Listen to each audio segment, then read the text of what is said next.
नमस्कार मैत्रिणींनो. आई आणि मी आज ना लग्नाचं जे काही छोटा-मोठा सामान असतो ना, तो घेण्यासाठी गेलो होतो. कारण हा सामान ना आम्ही लग्नाच्या आधीच घेत असतो. म्हणजे लग्नाचं इतर कोणतंही सामान आपण किराणा वगैरे करतो ना, त्याआधी आम्ही म्हणजे मीठ घेणं असेल किंवा झाडू, टोपली आणि सुपडी आमच्याकडे हे वस्तू आधी घेतले जातात आणि मग ते रास पूजेच्या दिवशी ठेवून पूजा केली जाते आणि ह्या वस्तू सगळ्या नव्याच घेऊन मग आम्ही ती पूजा करतो. तशी आमच्याकडे पद्धत आहे. की तुमच्याकडे तशी पद्धत असेल तर मला नक्की कमेंट्समध्ये सांगा. आमच्या खानदेशमध्ये तर असंच केलं जातं बघा आणि जे खानदेशी असतील ना त्यांनाही माहिती असेल, की आपण तेच करतो आणि ज्या घरात लग्न असेल ना त्यांना आजूबाजू ही लग्नाच्याच वस्तू दिसत असतील. तसंच माझं झालं. मी झाडू आणि सुपडी वगैरे घेत होते. तिथे आजूबाजू स्टोअर होते. तर माझं सगळं लक्ष आजूबाजू जात होतं, की लग्नाच्या काय वस्तू चांगल्या भेटतील आणि काय नाही.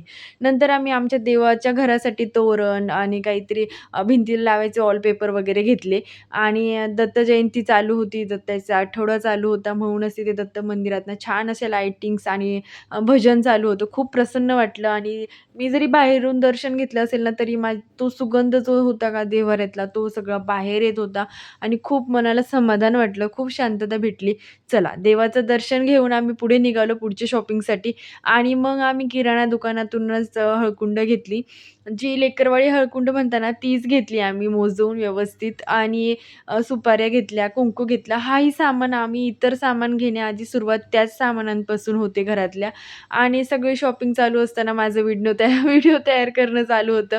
म्हटलं चला जसं होईल तसं करूया आणि नंतर आम्ही गेलो कुंभारवाड्यात आणि तिथे ना आम्ही बेमाथनी किंवा चूल ही आम्ही आधीच घेतो पूजेसाठी. हळदीच्या 1 दिवस आधी आम्ही सगळी याची पूजा करणार आणि मग पुढचा कार्यक्रम चालू होणार.